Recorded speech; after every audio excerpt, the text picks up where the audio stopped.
अस्सलाम वालेकुम नाज़रीन, आज का सच के साथ मैं हूं नदीम हुसैन। अफ़गानिस्तान के अंदर तालिबान की हुकूमत जो है वो तश्कील पा गई है। इस हुकूमत के तश्कील पा जाने के बाद जो बैनुल अक़वामी रद्द-ए-अमल आया है वो यकीनन मोहतात है। अमेरिका ने इस हुकूमत पर जो है वो मायूसी का इजहार किया है और उन्होंने कहा है कि वो इंतज़ार करेंगे और देखेंगे कि क्या सूरत हाल जो है वो पैदा होती है। ज़ाहिर है ये जो हुकूमत तश्कील दी गई है, इसमें अगर आप देखें तो वज़ीर आज़म जो हैं वो मोहम्मद हसन आखुंद हैं। इसी तरह नायब वज़ीर आज़म जो हैं वो अब्दुल गनी बरादर हैं।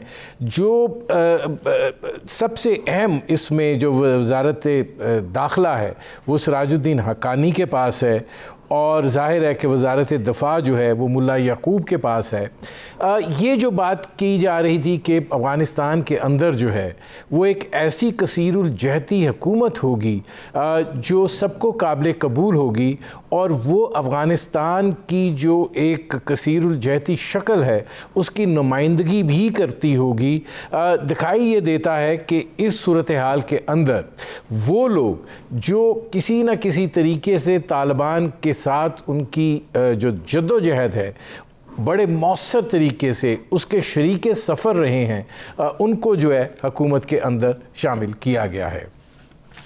अफ़गानिस्तान के अंदर ज़ाहिर है हुकूमत को जो है वो जो तश्कील पाई है उसको कई बुनियादी चैलेंजेस जो हैं वो दरपेश हैं और उसके अंदर लोगों के अंदर अपने लिए एक एतमाद का और एक एहतराम का जो रिश्ता है उसको भी पैदा करना है।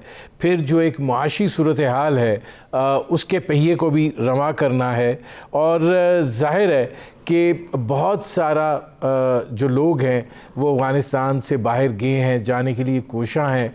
ये अमल रोकना अफ़गानिस्तान की सूरत हाल को बेहतर बनाने के लिए इंतहाई ज़रूरी है और फिर समाजी ढांचा जो है उसको मरबूत सतह के ऊपर कायम रखना जो है ये भी तालिबान के लिए एक बहुत बड़ा चैलेंज है और उसके साथ साथ अपने इक़दामात से अपनी मावनियत को बैनुल अक़वामी सतह के ऊपर मनवाना जो है ये भी सबसे बड़ा तालिबान के लिए चैलेंज होगा, क्योंकि ज़ाहिर है कि अगर तालिबान जो हैं वो इस रास्ते पर चल पड़ते हैं तो फिर अफ़गानिस्तान में एक ऐसी सूरत हाल रूनुमा होगी कि जिसके नतीजे में एक मुआशी सरगर्मी जो है वो पैदा हो सकती है और पूरे ख़ित्ते के ममालिक जो हैं वो उससे इस्तिफ़ादा कर सकते हैं। ज़ाहिर है इसको वक्त लगेगा, लेकिन देखना ये है कि क्या तालिबान जो हैं वो यकजहती की फ़िज़ा जो है उसको कायम कर पाते हैं। पाकिस्तान जो है उसको अपनी जगह के ऊपर चैलेंजेस जो हैं वो दरपेश हैं। हमारे सिक्योरिटी के मसाइल हैं और जब से अफ़गानिस्तान के अंदर ये नई सूरत हाल जो है पैदा होना शुरू हुई है, पाकिस्तान के अंदर दहशतगर्दी के वाक़यात जो हैं उनमें इजाफ़ा हुआ है। ज़ाहिर है कि तहरीक तालिबान पाकिस्तान जो है वो अफ़गानिस्तान के अंदर है और वो तालिबान के साथ मिलकर लड़ते भी रहे हैं। अब ऐसी सूरत हाल में पाकिस्तान जो है वो चाह ये रहा है कि उनके अक़ब में एक ऐसा अफ़गानिस्तान हो जो पुरअमन हो और उसकी सरज़मीन पाकिस्तान के लिए इस्तेमाल ना हो सके। तालिबान ने इस बात का इरादा किया है, लेकिन इसको कामयाबी से हमकिनार होना और देखना जो है बुनियादी तौर पर ये एक अहम सवाल है। ये वो सूरत हाल है जिस पर करेंगे बात। आपका अपने मेहमानों से तारुफ़ करवाते हैं। हमारे साथ मौजूद हैं नजमुद्दीन शेख साहब, साबिक़ सेक्रेटरी ख़ारजा रहे। हमारे साथ मौजूद हैं रुस्तम शाह मेमन साहब, माहिर अफ़गान अमूर हैं, साबिक़ सफ़ारतकार रहे। हमारे साथ थोड़ी देर में ज्वाइन करेंगे lieutenant general retired Naeem Khalid Lodhi साहब, साबिक़ वज़ीर दफ़ा रहे। नजमुद्दीन शेख साहब ये फरमाइएगा कि वो जो तसव्वुर था इंक्लूसिव हुकूमत का पाकिस्तान जिसके बारे में बार बार कह भी रहा था, आज वज़ीर ख़ारजा शाह महमूद कुरैशी जिस 6 हमसाया मुल्कों की वर्चुअल कॉन्फ्रेंस से एड्रेस करते हुए उन्होंने एक जुमला कहा कि अफ़गानिस्तान के अंदर हुकूमत बन गई है और हमने नोट कर लिया है। क्या देख रहे हैं आप? देखिए, पहली चीज जिस पे आपको फोकस करना चाहिए वो ये कि ये केयरटेकर गवर्नमेंट है। अभी तक तालिबान ने कोई इस किस्म की चीज नहीं कही जिससे आपको महसूस हो कि वो अभी इसको बढ़ा के नेशनल रिकंसिलिएशन में और को और गिरोहों को इसमें शामिल करें।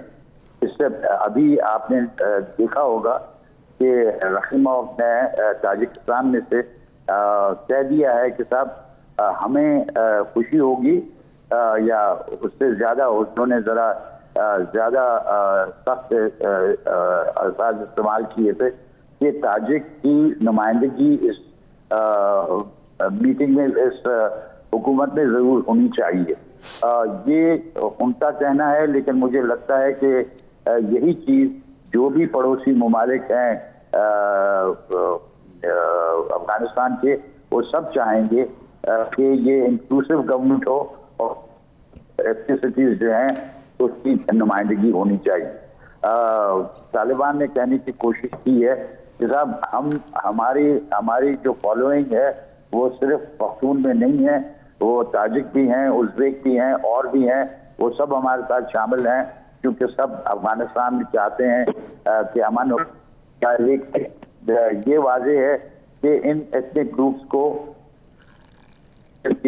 है जो कि उनके पॉपुलेशन की बिना पे या उनकी जो हैसियत रही है माजी में, उसको कंसिडरेशन में लिया जाए। तो मुझे लगता है कि अभी आपको फोकस इस पे करना है कि इसको उन्होंने कैसे कर गवर्नमेंट कहा है। उन्होंने ये नहीं कहा कि यही हुकूमत रहेगी, कहा है कि कैसे कर हुकूमत है।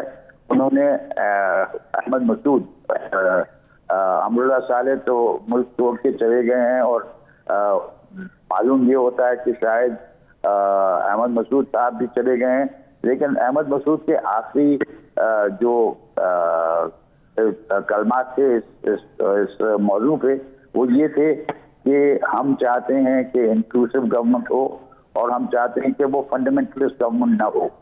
ठीक है, इस पे ज़रा शेख साहब मैं ओपन कर लूँ। रुस्तम शाह मेमन साहब, आप क्या देख रहे हैं? अबूरी हुकूमत है, लेकिन दिखाई ये देता है कि तालिबान जो हैं वो ये समझते हैं कि वो फातेह हैं, और अगर आप हुकूमत की इस तश्कील को देखें तो ये एक फातेह पार्टी की हुकूमत दिखाई देती है, उस तरह की इंक्लूसिव हुकूमत नहीं है। तो ये कितनी कामयाब हो सकती है जो चैलेंजेस हैं उनको समेटने में? देखिए, पहली बात यह है कि तालिबान इस मोमेंट के लिए तैयार नहीं थे। उनको ये वहम गुमान नहीं था कि अगस्त के शुरू में वो हमले शुरू कर देंगे, एक एक सिटी को उनको ऑक्यूपाई करने लगेंगे और 15 अगस्त को काबुल भी फतह हो जाएगा, सारे अफ़गानिस्तान पे उनका कंट्रोल हो जाएगा। तो वो इस लम्हे के लिए तैयार नहीं थे, उनकी तैयारी नहीं थी। दूसरी बात यह है कि जैसे शेख साहब ने फरमाया कि ये एक केयरटेकर अरेंजमेंट है, एक आर्जी हुकूमत है।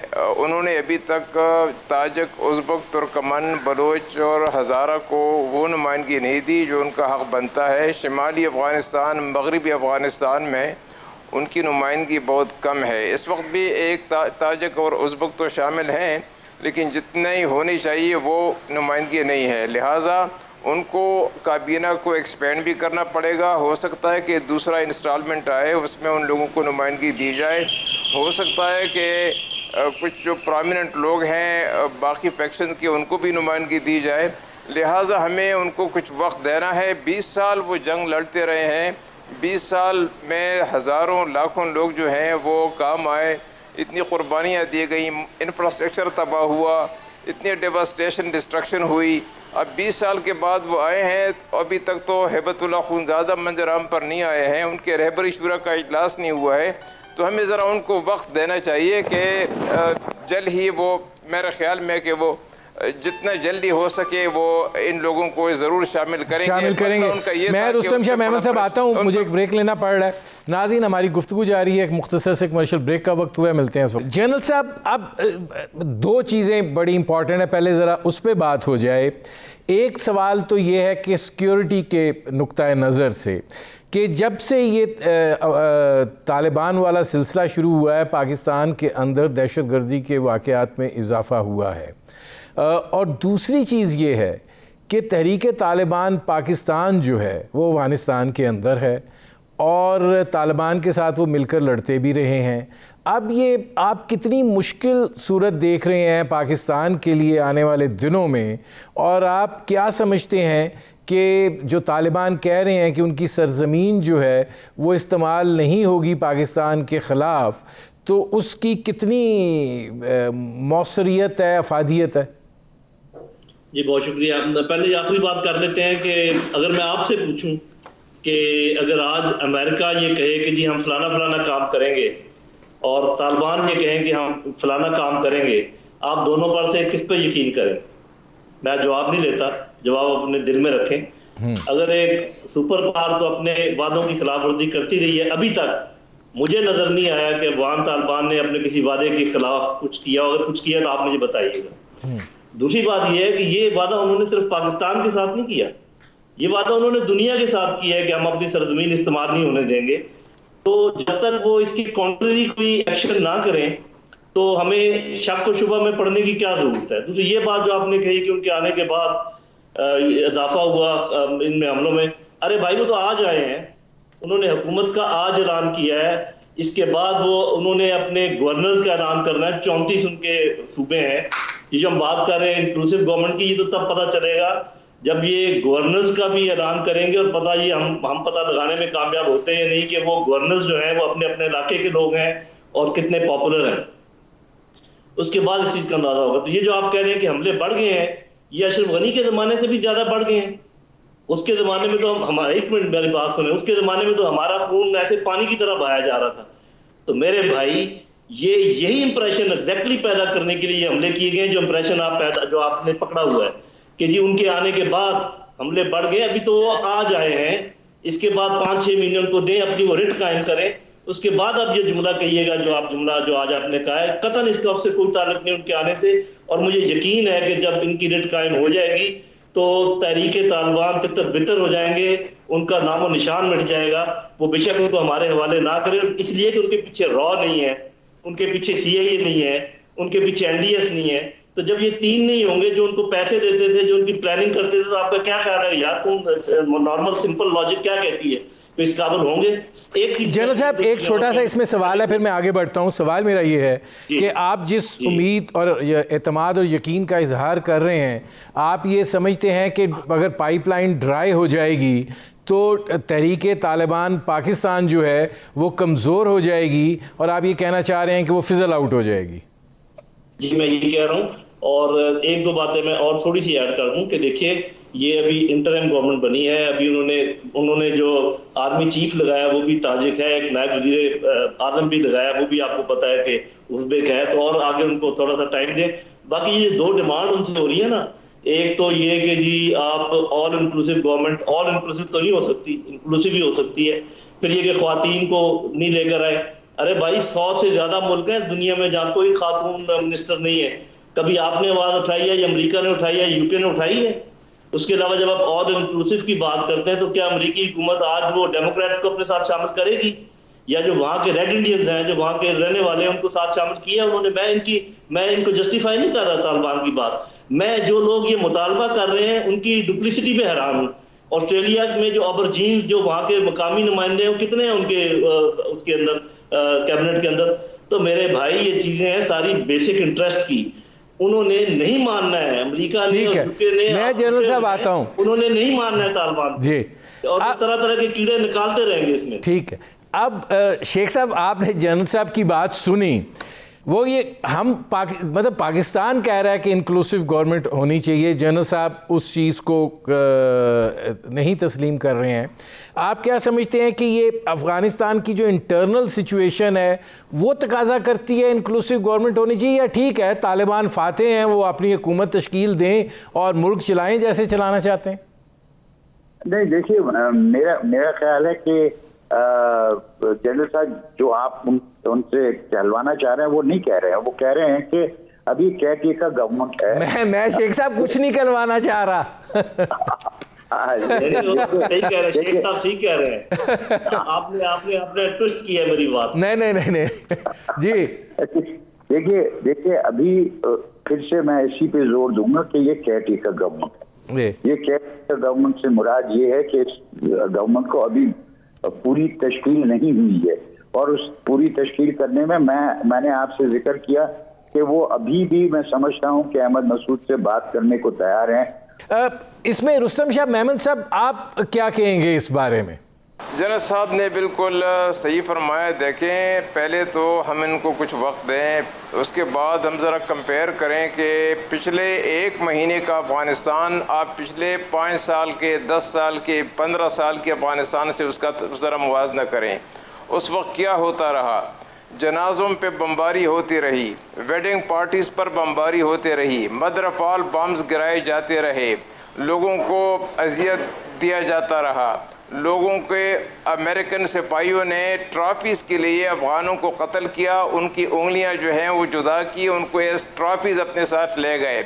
कोई अकाउंटेबिलिटी नहीं थी, कोई रेट्रीब्यूशन नहीं था, कोई पूछने वाला नहीं था। करज़ई साहब भी बैठे हुए थे, सदर अशरफ गनी साहब भी बैठे हुए थे, सदर किसी ने उनसे पूछा नहीं कि आप लोग क्या कर रहे हैं। न कोई ट्रायल है, न कोई मुकदमा है। 10-10 साल तक, 15-15 साल तक आप लोगों को टार्चर करते रहे हैं, वाटर बोर्डिंग करते रहे हैं, आप लोगों को अजियतें देते रहे हैं, उनको आप एब्यूज़ करते रहे हैं, सेक्चुअली एब्यूज़ करते रहे हैं। आपने कौन सा वो काम है जो आपने नहीं किया? तो अब ज़रा आप मुकाबला तो करें। इनके तो 15-20 दिन हो गए हैं, इनके लिए तो अकाउंटेबिलिटी सारी दुनिया में जारी है कि औरत को क्यों नहीं लिया, फलां को क्यों नहीं दिया, लेकिन उनसे कोई नहीं पूछता 20 साल में कि आप आपने जो किया है उनका कोई हिसाब किताब भी आप देंगे कि नहीं देंगे। तो मेरे ख्याल में ये क़ब्ल अज़ वक्त है, ज़रा उनको हम वक्त दें। इतना हम ज़रा इतने जोश में ना आए कि हम ये एक्सपेक्ट करें। अब देखें, इसको ज़रा हम ज़रा आउट ऑफ कॉन्टेक्स्ट बातें करते हैं। आप देखें, फ़ौज डिसइंटीग्रेट हो गई है, पुलिस उनकी डिसइंटीग्रेट हो गई है। इस वक्त कोई पुलिस और फौज नहीं है, लॉ इन्फोर्समेंट एजेंसी कोई नहीं है। उनके जो सिपाही हैं वही पुलिस का काम अंजाम दे रहे हैं। उनकी न कोई ट्रेनिंग है, न उनको कानून का पता है, उनसे गलतियां भी सरजद होती हैं, उनसे कोई एक्सेसेस भी होते हैं। इसको उस कॉन्टेक्स्ट में समझने की कोशिश करें कि इस वक्त क्या हालात हैं। वहाँ पे इतनी गुर्बत है, इतनी ज़्यादा अनएम्प्लॉयमेंट है, फिर ड्राउट, उसके बाद पेंडेमिक ने रही सही कसर ख़त्म कर दी। तो इन हालात में हुकूमत चलाना, 4 महीने तक अशरफ गनी की हुकूमत ने तनख्वाहें किसी को नहीं दी। अब इतनी गुर्बत में आप तनख्वाह भी न दें तो आप अंदाज़ा लगाएं कि लोगों के क्या एहसास होंगे। ये सारा जो है मलबा तालिबान पे आ गिर पड़ा है, और हम भी उसको कह रहे हैं कि तालिबान ने ये नहीं किया, तालिबान ने वो नहीं किया। तो हमें ज़रा डिस्पैशनेटली हालात को उनके कॉन्टेक्स्ट में देखना चाहिए। मैं आता हूँ रुस्तम शाह मेमन साहब।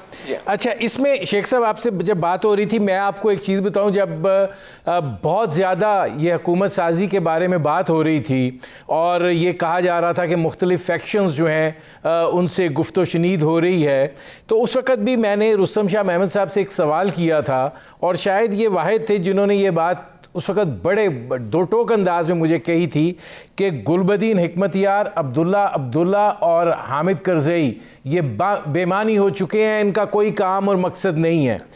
अब ये जो आगे जो डेवलपमेंट हुई है उसके अंदर दिखाई यही दे रहा है। तो आपको क्या लगता है कि क्या टर्की, कतर, पाकिस्तान, चीन, उज़्बेकिस्तान, ताजिकिस्तान ये इकट्ठे होंगे कि ये सूरत हाल जो है अफ़गानिस्तान के अंदर बेहतर हो सके? देखिए, पहले तो जो आपने जिक्र किया कि गुलबदीन हिकमतियार, हामिद करज़ई, अब्दुल्ला ये मुस्तशार के तौर पे होंगे।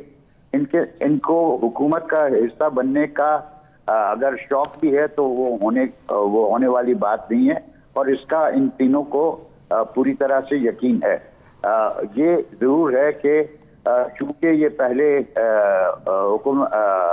हुक्मरानी कर चुके हैं तो उनसे वो मशवरा करेंगे, लेकिन मशवरे के अलावा उनको कोई खास किरदार देना नई हुकूमत में मुझे गैर मुमकिन मालूम होता है। लेकिन एक चीज मैं आपसे कहना चाहता था और फिर मुझे जाना पड़ेगा, वो ये कि देखिए, जब हम कहते हैं कि टीटीपी जो है उसका जो रिश्ता है टीटीए के साथ, यानी तहरीक तालिबान अफगानिस्तान और तहरीक तालिबान पाकिस्तान, बहुतों ने कहा है कि साहब ये एक सिक्के के दो साइड्स हैं एक ही सिक्के के। अब इसमें कितनी सदाकत है, कितनी सदाकत नहीं है, ये हमें आगे चल के देखना है। लेकिन ये तशवीश का बायस है पाकिस्तान के लिए, और इसको एड्रेस करना जरूरी है, न सिर्फ पाकिस्तान के लिए लेकिन बाकी भी जो ममालिक हैं, जो अफगानिस्तान के पड़ोसी ममालिक हैं, उन सबको इसकी तशवीश है कि क्या ये अगर आगे बढ़ी, अगर टीटीपी आगे बढ़ी तो टीटीपी के साथ साथ शायद दाइश भी बढ़ेगी। इस वक्त तालिबान ने कह दिया है कि दाइश हमारा दुश्मन है, लेकिन आपने जो जिक्र किया और जनरल साहब ने जो जिक्र किया कि पैसे कहाँ से आते हैं, अगर पैसे नहीं होंगे तो जहाँ से मिलेंगे ये ग्रुप्स जो हैं वो लेंगे और उन ग्रुप्स में टीटीपी भी शामिल होगी। हमें इसकी तशवीश है और इस तशवीश को हमें वाज़ेह करना अफगानिस्तान में ज़रूरी है, और हमें ज़रूरी है कि ये हम करें सिविलियन शक्ल के साथ। यानी मंसूर हमारे जो वहाँ एम्बेसडर हैं वो बहुत आला काम कर रहे हैं, उनके साथ एम्बेसडर सादिक को होना चाहिए जिसका तजर्बा जितना अफगानिस्तान में है जी किसी का नहीं है। तो अब मैं शेख साहब मुझे ब्रेक लेना पड़ रहा है, मैं आता हूँ जरूर, और मुझे जाना जी। नाज़रीन हमारी गुफ्तगू जारी है, एक मुख्तसर से कमर्शियल ब्रेक का वक्त हुआ है, मिलते हैं इस वक्फे के बाद। शेख साहब की ब्रेक पर जाने से पहले गुफ्तगू सुनी और मैंने उसी कंटेक्स्ट में आपसे पहले भी सवाल किया था कि ये जो बात है कि ये जो खदशात हैं कि टीटीपी जो है वो दूसरा रुख है, एक ही सिक्के के दो रुख हैं तालिबान को लेकर, और ये पाकिस्तान के लिए एक बाइस तशवीश है। सिक्योरिटी के मामलात को आपसे बेहतर कौन जान सकता है, आप कैसे देखते हैं इस सूरत हाल को? देखिए, मैं तो समझता हूँ कि इसमें तो कोई शक नहीं कि इनके आपस में कोई रवाबत थे, लेकिन ये दो अलग अलग बिल्कुल चीज़ें हैं। वो अपने फ्रीडम के लिए लड़ रहे थे, ये पाकिस्तान पे छोड़े हुए थे CIA ने और NDS ने और रॉ ने। ये आप बुनियादी नुक्ता क्यों नहीं समझते, मैं बार बार इसको बताने की कोशिश कर रहा हूँ। लिहाजा इस बहस को हम छोड़ देते हैं। मैं ये कह रहा हूँ कि 6 महीने के बाद दोबारा मुझे बुलाइएगा, अगर आपको TTP का निशान नजर आ गया तो आप मुझे कहिएगा कि आप छोड़ दें इस किस्म के एनालिसिस करना, और फिर हम इसको देख लेंगे। जन साहब आपसे मैं इस पे बड़ा वाज़ेह जवाब ले लेता हूँ। आप ये कह रहे हैं कि 6 महीने के बाद तहरीके तालिबान पाकिस्तान का अफगानिस्तान में वजूद नहीं होगा? नहीं, मैं ये नहीं कह रहा। मैं ये कह रहा हूँ कि 6 महीने के बाद तहरीके तालिबान पाकिस्तान अफगानिस्तान की तरफ से हम पे हमला नहीं कर पाएंगे। नोट कर ले मेरी बात। इधर अगर होंगे तो उनसे हम खुद निपट लेंगे। हो सकता है हिंदुस्तान उनको किसी और तरफ से लाने की कोशिश करे, समुंदर भी है, हिंदुस्तान का अपना इलाका भी है। तो जो मैं वाज़ेह बात कर रहा हूँ वो ये है कि मुझे इस बात पर यकीन है कि अफगान तालिबान तहरीके तालिबान पाकिस्तान को पाकिस्तान के खिलाफ कोई कार्रवाई करने की कतन कोई इजाज़त नहीं देंगे। ये मैं कह रहा हूँ। और इसी अच्छा जन साहब अब एक सवाल मैं लेके आप ही से चल रहा हूँ। मैंने शेख साहब से भी पूछा था कि ये कतर, टर्की, ज़ाहिर है चीन जो है उसका भी एक पॉजिटिव रिस्पांस ही आया है, वो राब्ते की बात कर रहे हैं। ठीक है, अमेरिका बरतानिया एक तरफ हैं। आपको क्या लगता है कि ये ख़ित्ते के जो हमसाया ममालिक हैं तालिबान के साथ आपको रोल प्ले करते हुए दिखाई देते हैं, ईरान समेत? जी, मुझे तो बड़े वाज़ेह तौर पे दिखाई दे रहे हैं। ईरान का जो कल का बयान है वो थोड़ा सा परेशानी पैदा करता है, जो कि पंजशेर के बारे में है। वो मेरा ख्याल है कि थोड़ा सा उसको रिकंसाइल करना पड़ेगा। देखते हैं दी पैसेज ऑफ टाइम आगे कैसे चलते हैं। मुझे यकीन है कि अफगान तालिबान इसको भी हल कर लेंगे। बाकी ये जिन मुल्कों का आपने नाम लिया है ये पता चल जाएगा अगर तो जब ये बुलाते हैं, जो सेरेमनी ओथ टेकिंग सेरेमनी है, इन्हीं मुल्कों को बुलाएंगे और मुल्कों को भी बुलाएंगे। जो जो मुल्क वहां पर जाएंगे उससे आपको अंदाजा हो जाएगा कि आने वाले दिनों में क्या होने वाला है। आप एक चीज पे गौर करें, बड़ी मामूली चीज है देखने में, कि वेस्ट की डुप्लिसिटी देखिए कि एक तरफ वर्ल्ड फूड प्रोग्राम कह रहा है कि वहां पर कहत साली का इम्कान है, वहां पर खाने पीने की चीजों की कमी है, कैश की कमी है, और दूसरी तरफ अमेरिका उन्हीं के 9 अरब डॉलर लेके बैठा हुआ है और हम सुबह से शाम तक अमेरिका के गीत गाते नहीं थकते। तो उनके कभी किसी ने ये बात नहीं की कि उनके देखे से कितना घिनौना जुर्म है ये कि आप किसी के पैसे रोक लें और वो भूखे मार। जनरल साहब मेरे पास चूँकि वक्त का, मैं रुस्तम शाह मेमन साहब, आप इस पर क्या कहेंगे? ईरान की स्टेटमेंट को कैसे लेंगे पंजशीर के तनाजुर में? देखिए, पंजशेर का मामला अफ़गानिस्तान का दाखिली मामला है और मैं समझता हूँ कि ईरान का इस बारे में बयान देना मुनासिब नहीं है। अफ़गानिस्तान के दाखिली मामलात के पंजशेर को कैसे हैंडल किया जाए, ये स्ट्रिक्टली उनके अंदर का मामला है। इस पे किसी मुल्क को, पाकिस्तान हो या ईरान हो या कोई और मुल्क हो, इन पे बात करने का किसी को हक़ हासिल नहीं है। हमारे यहाँ जो कोई ऐसी सिचुएशन पैदा होती है तो हम किसी बर्दाश्त करेंगे कि कोई दूसरा मुल्क आकर हमें ये कहे कि आपको ये करना चाहिए, आपको ये नहीं करना चाहिए, तो ये अनवारंटेड है और इसका कोई जवाज़ नहीं है। जो ईरान ने बात की है बिल्कुल अनवारंटेड है और ये दाखिली मामलात में एक मुदाखलत के मुतरादिफ है। इसमें आखिरी में बस 40 सेकंड है। रुस्तम शाह साहब ये फरमाइएगा कि आप भी इत्तफाक करते हैं कि 6 माह के बाद एक बदला हुआ अफ़गानिस्तान होगा? देखिए, उनको वक्त देना होगा।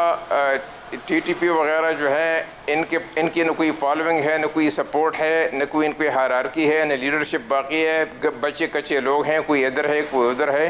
न अफ़गान तालिबान उनको सपोर्ट करेंगे, न उनको कोई स्पेस देंगे। इनका भी और दाइश का भी वो इनको टॉलरेट कभी नहीं करेंगे, बर्दाश्त कभी नहीं करेंगे। लिहाजा इस बारे में हमें मुतमईन होना चाहिए और 6 महीने में, 5 महीने में, 7 महीने में जितना भी है, मैं समझता हूँ कि अफ़गानिस्तान बेहतरी की तरफ जाएगा। क्योंकि 2 बातें हैं, एक तो अफ़गान अवाम जंग से तंग आ चुके हैं और दूसरी बात यह है कि तालिबान के कोई चैलेंज करने के लिए कोई पार्टी नहीं है, कोई फोर्स नहीं है, कोई मलेशिया नहीं है। रुस्तम शाह साहब, मेरे प्रोग्राम का वक्त ख़त्म हो रहा है। बहुत शुक्रिया रुस्तम शाह मेमन साहब, बहुत शुक्रिया lieutenant general retired Naeem Khalid Lodhi साहब, बहुत शुक्रिया नजमुद्दीन शेख साहब। नाज़रीन, आपने हमारे पैनल के शुरका की गुफ्तगू सुनी। अब तक के लिए इतना ही, इजाज़त दीजिए। अल्लाह हाफ़िज़।